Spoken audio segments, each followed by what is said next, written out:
Hello everybody, मेरा नाम है शुभ्रजीत चक्रवर्ती और ये मेरा चैनल है शुभ्रजीत एंटरटेनमेंट, जहाँ मैं आप सबका हार्दिक स्वागत करता हूँ। तो ये मेरा पहला हिंदी वीडियो होने जा रहा है। इससे पहले मैंने जितने भी वीडियोस डाले थे सारे बंगाली में डाले थे। तो आप सबका काफ़ी बार रिक्वेस्ट आया है मेरे पास कि मैं अपने सारे वीडियोस को जो है हिंदी में डाला करूँ, ताकि इससे आपको और मुझे हम सबको फ़ायदा होगा। और मेरा ये जो एकदम छोटा सा चैनल है, इसको एक वाइडर ऑडियंस के पास रीच मिल जाएगा, जिससे मेरा चैनल को काफ़ी फ़ायदा होगा और इससे आपको भी फ़ायदा होगा, क्योंकि आपको मेरी सारी बातें समझ में आएगी। क्योंकि यहाँ सबको बंगाली तो आता नहीं है, या ज़्यादातर लोगों को हिंदी आता है। तो हिंदी में वीडियो करने के तहत आप सब तक ये चैनल आराम से पहुँचेगा। और मैं आप सबसे गुजारिश करूँगा कि मेरे चैनल को बाकी और लोगों तक पहुँचाने में मेरी मदद करें। हाँ, मेरा हिंदी थोड़ा सा कमज़ोर है, उसके लिए मैं माफ़ी चाहता हूँ पहले से एडवांस में।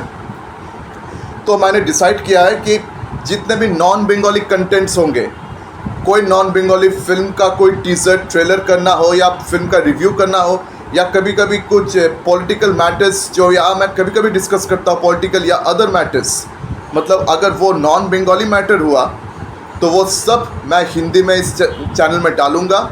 और जो भी बंगाली मैटर्स होंगे, कोई बंगाली फ़िल्म का कोई प्रोमो हो, टीज़र ट्रेलर, फिल्म का रिव्यू, या कोई मतलब बंगाली का टॉपिक हो, बंगाली कोई पॉलिटिकल मैटर हो या अदर मैटर्स, अगर वो बंगाली में होगा तो वो मैं ज़रूर यहाँ बंगाली में डाला करूँगा। तो आज मैं एक फ़िल्म का रिव्यू करूँगा और वो एक तेलुगु फिल्म है। तो उस फिल्म का नाम है कोर्ट, स्टेट वर्सेस अ नोबडी, जो कि इस साल 14 मार्च को रिलीज़ हुआ, 14 मार्च। तो ये फिल्म अभी नेटफ्लिक्स में अवेलेबल है। तो नेटफ्लिक्स में इस फिल्म को आप साउथ के भाषाओं के साथ हिंदी भाषा में भी देख सकते हैं। तो इस फिल्म में कोई सुपरस्टार तो है नहीं। इस फिल्म में लीड रोल प्ले कर रहे प्रियदर्शी पुलिकोंडा, तो वो एक सपोर्टिंग एक्टर है। तो इस नाम के साथ आप अगर परिचित नहीं भी हो, तो इनके चेहरे के साथ आप बहुत अच्छी तरह से परिचित है, क्योंकि काफ़ी बड़े बड़े फिल्मों में ये चेहरा अपीयर कर चुके हैं। लेकिन ये ज़्यादातर कोई कॉमिक रोल में या हीरो के दोस्त के रोल में आ चुके हैं। ये लीड रोल्स अपने करियर में बहुत ही रेयरली प्ले कर चुके हैं। इनका एक लीड रोल वाला फिल्म याद आ रहा है, मल्लेश श्याम, जो 2019 को रिलीज़ हुआ। तो वो फिल्म मैंने देखा हुआ है। तो वो फिल्म मुझे बहुत ही बढ़िया लगा था। वाह, उनका परफॉर्मेंस भी बहुत बढ़िया था एज ए लीड एक्टर।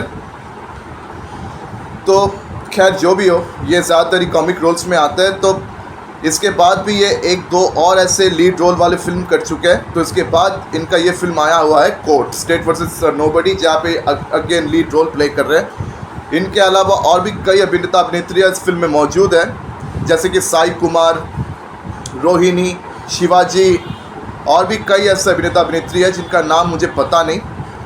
तो इस फिल्म का जो डायरेक्टर है, उनका नाम अभी याद तो नहीं आ रहा है, लेकिन ये उनका पहला डायरेक्शनल है। तो नेचुरल स्टार नानी इस फिल्म को प्रोड्यूस कर रहे हैं। नेचुरल स्टार नानी वो भी जाने माने सुपरस्टार है तेलुगु इंडस्ट्री के। तो उन्होंने इस फिल्म को प्रोड्यूस किया हुआ है। तो अब आते हैं प्लॉट में। तो प्लॉट शुरू होता है एक 19 साल के लड़के से, जिस पर बहुत सारे केसेस चल रहे हैं। पोक्सो एक्ट का केस लगा है इस लड़के पर, और भी कई सारे चार्जेस लगे हैं। तो 78 दिनों से ये रिमांड में है और केस बहुत दिनों से चल रहा है। 78 दिनों से रिमांड में, यानी कि केस आप समझ ही जाइए कि 78 दिनों से चल रहा है।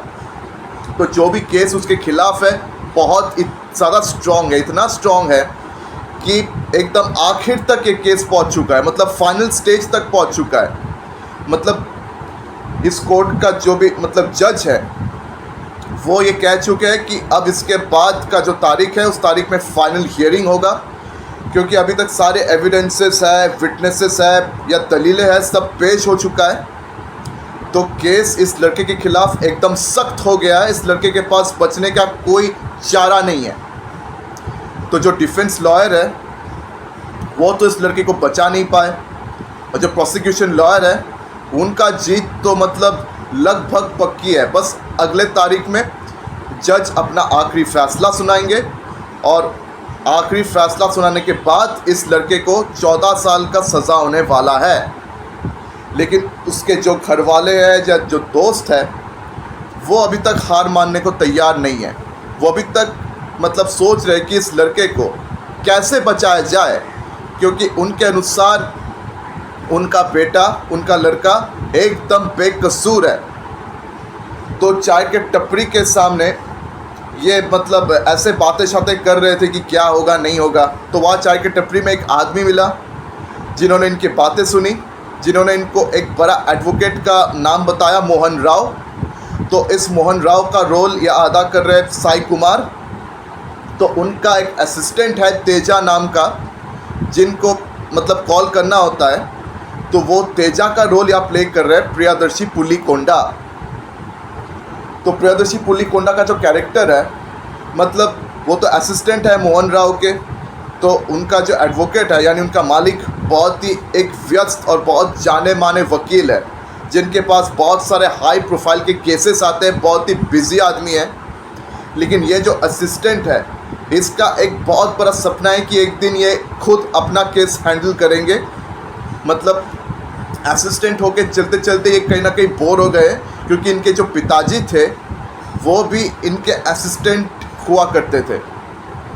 तो इसका सपना है कि ये अपने पिताजी की तरह ज़िंदगी भर असिस्टेंट बनकर नहीं रहना चाहते, ये भी एक लॉयर बनना चाहते हैं, एक बड़ा रोल लेना चाहते हैं। तो वेरी कोइंसिडेंटली उस लड़के के परिवार वालों ने तेजा को कांटेक्ट किया। तो फिर तेजा ने इस केस को अपने मालिक यानी साई कुमार के पास पेश किया, पर उन्होंने इस केस को स्ट्रेट अवे डिसमिस कर दिया। कह दिया कि इस लड़के का कोई चांस नहीं है बचने का, क्योंकि फाइनल हियरिंग 2-4 दिन बाद होने वाला है। ऊपर से पोक्सो एक्ट लग चुका है, यानी इस लड़के का बचने का कोई चांसेस नहीं है। तो यहाँ प्रियदर्शी पुलिकोंडा ने डिसाइड किया कि वो खुद इस केस को हैंडल करेंगे।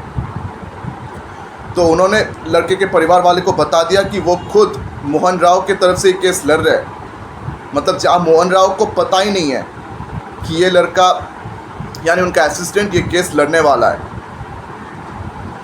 तो इसके बाद से ये इस केस को हैंडल करना शुरू कर देता है। और दूसरी तरफ से इस लड़के की कहानी, ये लड़का 19 साल का, तो ये एक लड़की से प्यार करता था। उस लड़की का उम्र है 17 साल का, लेकिन उस लड़की के जो घर वाले हैं बहुत ही टॉक्सिक है। उनके पिताजी तो ज़िंदा नहीं है, उनके माताजी का यहाँ रोल निभा रहे रोहिणी, और भी कई किरदारें हैं। तो उनके जो ताऊजी है जिनका नाम यहाँ है मंगलपति, तो वो बहुत ही मतलब जालिम किस्म के इंसान है। तो जब भी उनके किसी बेटी पर किसी लड़के का नज़र होता है, मतलब एक ऐसा भी केस आया कि जब एक लड़का एक ऐसी मतलब एग्ज़ाम का शीट, एक एग्ज़ाम का वो क्या होता है ना, वो एग्ज़ाम का एक शीट है, वर्कशीट, उनकी बेटी को सौंप रहे थे। तो सिर्फ इतनी सी बात के लिए उस आदमी ने क्या किया, उस लड़के और उस लड़के के परिवार पे उल्टा सीधा केसेस थोप दिया। परिवार को तो छोड़ दिया, लेकिन उस लड़के को उल्टा सीधा केसेस देकर जेल में ठूस दिया। मतलब इस किस्म के आदमी है ये, मतलब ये कुछ भी करते हैं, सर फिरा सा आदमी है। तो जब इनको पता चला कि उनकी घर की जो बेटी 17 साल की बेटी जो मतलब सारे बेटियों में सबसे बड़ी है उम्र में, जब वो उस 19 साल के लड़के के साथ इश्क लड़ा रही है, जब इनको पता चला तो उसने क्या किया कि उस लड़के पर उसने सारे पोक्सो का केस डाल दिया और भी कई सारे चार्जेस डालकर उसको जेल में ठूस दिया। तो अब प्रियदर्शी पुलिकोंडा अब ये इस लड़के को इस केस से आज़ाद करा सकता है क्या, क्योंकि फाइनल हियरिंग तक ये केस पहुंच चुका है। अब फाइनल हियरिंग में कोई विटनेस है, कोई एविडेंस का सबमिशन तो होता नहीं है। वहाँ कोर्ट के जज सिर्फ जजमेंट पास करते हैं। अब प्रियदर्शी पुलिकोंडा का कैरेक्टर ये इस लड़के को बचा सकते हैं, हाँ या ना? अगर ये बात आपको जानना है तो आपको ये पूरी फिल्म देखनी पड़ेगी। तो बॉस, ये फिल्म मुझे बहुत ही बढ़िया लगा। हाँ, इन दिनों में काफ़ी ऐसे कोर्ट रूम ड्रामा की फ़िल्म मैं देख चुका हूँ, तो ये वन ऑफ द बेस्ट है। मतलब एकदम नंबर 1 तो नहीं है, लेकिन फिर भी बहुत बढ़िया है बॉस। मतलब जिस तरह से ये प्रियदर्शी पुलिकोंडा, जिसका कैरेक्टर का नाम तेजा है, ये जिस तरह से राइज करता है लॉयर तक, तो एक अंडरडॉग लॉयर जो अपना पहला केस लड़ने जा रहे हैं, जिस तरह से वो केस लड़ते हैं और उनके खिलाफ जो विलन तो बहुत सारे हैं, प्रोसिक्यूशन का लॉयर, वो जालिम आदमी मंगलपति और उसके परिवार वाले, उनके खिलाफ जिस तरह से ये मतलब वो केस लड़ता है, वो बहुत मज़ेदार लगता है। हमारे लिए तो बहुत ही मज़ेदार लगता है वो। मतलब ड्रामेटिक पोर्शंस को बहुत बढ़िया तरीके से शूट किया गया है, बहुत बढ़िया तरीके से लिखा गया है। मतलब इमोशंस जो है वो एकदम असली लगेगी। ऐसा लगेगा कि ये कोई शूटिंग नहीं चल रहा है, ये एक सच्ची कहानी है जो आपको दिखाया जा रहा है। मतलब सबका परफॉर्मेंसेस इस फिल्म में बढ़िया है। प्रियदर्शी पुलिकोंडा का बताए या उस लड़के का बताए जो 19 साल का उस लड़के का रोल निभाया, या उस बच्ची लड़की का, या उनके परिवार वालों का, या परफॉर्मेंसेस सबका बढ़िया है। और इस फिल्म को देखकर मुझे एक बार भी ऐसा नहीं लगा कि एक फ़िल्म चल रहा है। मुझे ऐसा लग रहा है कि एकदम रियल लाइफ का एक कहानी चल रहा है, क्योंकि ऐसी काफ़ी कहानी रियल लाइफ में भी हो चुका है। और इस फिल्म का जो टाइमलाइन है वो 2013 साल का है, विशाखापट्टनम में 2013 साल का टाइमलाइन है। और उस वक्त जो ये पोक्सो एक्ट था वो बस इंट्रोड्यूस ही हुआ था। तो पोक्सो एक्ट का नाम सुनते ही ज़्यादातर लॉयर्स जो है वो पीछे हट जाते थे। उनको लगता था कि भाई नहीं हो सकता बॉस, कोई चांस ही नहीं है। तो ये ऐसा वक्त है जबकि ये केस लड़ा जा रहा है। तो फाइनली प्रियदर्शी पुलिकोंडा इस केस को क्या जीतेंगे या नाकाम रहेंगे या क्या होगा, यही इस फिल्म का बाकी कहानी है। तो मुझे तो ये फिल्म बहुत पसंद आई है, बहुत बढ़िया लगा। कोर्ट रूम सीन्स, जिस तरह से प्रियदर्शी पुलिकोंडा अपना मतलब परफॉर्मेंस देते हैं, जिस तरह से वो कोर्ट के अंदर केस प्रेजेंट करते हैं, जिस तरह से वो लड़ते हैं कोर्ट में, वो बढ़िया लगता है बॉस। वो ड्रामेटिक सीन्स बहुत बढ़िया तरीके से लिखा गया। मतलब माँ का सीन, उस लड़के का लड़की का, दोनों के जिन्होंने माँ का रोल निभाया है उनका भी परफॉर्मेंसेस बढ़िया था। और ये जो लड़का लड़की है, मतलब सब जवान आशिक दोनों, इनका भी परफॉर्मेंसेस बढ़िया था। तो यहाँ हम एक बहुत ही पैट्रियार्कल एक सोसाइटी हमें देखने को मिल रहा है। और कहीं ना कहीं एक ऑनर किलिंग का, मतलब ऑनर किलिंग तो नहीं है, लेकिन ऑनर के लिए एक परिवार कितना नीचे झुक सकता है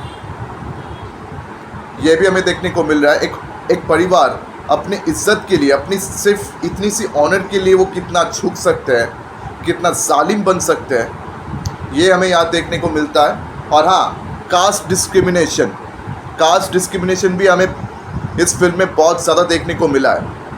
क्योंकि वो जो लड़का है वो एक मामूली वॉचमैन का बेटा है, और वो जो लड़की है उसका परिवार एक बहुत ही प्रसिद्ध परिवार है। तो यहाँ कास्ट डिस्क्रिमिनेशन भी है। तो साउथ की फिल्मों में कास्ट डिस्क्रिमिनेशन बहुत बार देखने को मिला है। इस फिल्म में भी ये कास्ट डिस्क्रिमिनेशन बहुत ही बढ़िया तरीके से दिखाया गया है। तो डायरेक्शन बढ़िया था, स्क्रीन प्ले बढ़िया था, यहाँ तक कि परफॉर्मेंसेस बढ़िया था। और सिनेमा हॉल में इस फिल्म को due to positive word of mouth बहुत अच्छा रिस्पांस मिला। बाद में काफ़ी ऑडियंस ने जाके इस फिल्म को हॉल में देखा और ये फिल्म सुपरहिट बन गई। बहुत ही छोटी सी बजट की फिल्म है। तो अगर आप सबने इस फिल्म को अभी तक नहीं देखा हो तो आप इसे ज़रूर देखिए। आप चाहे तो इसको टॉरेंट से डाउनलोड कर सकते हैं, या फिर नेटफ्लिक्स में तो अवेलेबल है ही सारे साउथ के भाषाओं के साथ। ये हिंदी भाषा में भी अवेलेबल है नेटफ्लिक्स में, तो आप चाहे तो इसको हिंदी में देख सकते हैं। या फिर अगर आपके पास नेटफ्लिक्स ना भी हो तो आप इसको टॉरेंट से भी डाउनलोड करके देख सकते हैं। तो आप सब में से जिन्होंने भी इस फिल्म को ऑलरेडी देखा हुआ है, आप मुझे कमेंट सेक्शन में ही बताना ज़रूर, मतलब बताना बिल्कुल भी मत भूलिएगा कि आप सबको ये फिल्म कैसा लगा। और आप सब में से जिन्होंने नहीं देखा है, पहले ही कह चुका हूँ, इस फिल्म को ज़रूर देखिए। मुझे तो बहुत बढ़िया लगा है। तो आज इस वीडियो को यही ख़त्म करता हूँ। तो मेरा वीडियो अगर बढ़िया लगे तो आप सब मेरे वीडियो को लाइक करें, मेरे वीडियो को ज़्यादा से ज़्यादा शेयर कीजिए ताकि मेरे इस छोटे से चैनल को एक वाइडर ऑडियंस तक रीच मिले। और हाँ, मेरे चैनल को सब्सक्राइब करना बिल्कुल भी मत भूलिएगा। तो आज मैं आप सबसे विदा लेता हूँ, मिलते हैं हम अगले वीडियो में। धन्यवाद।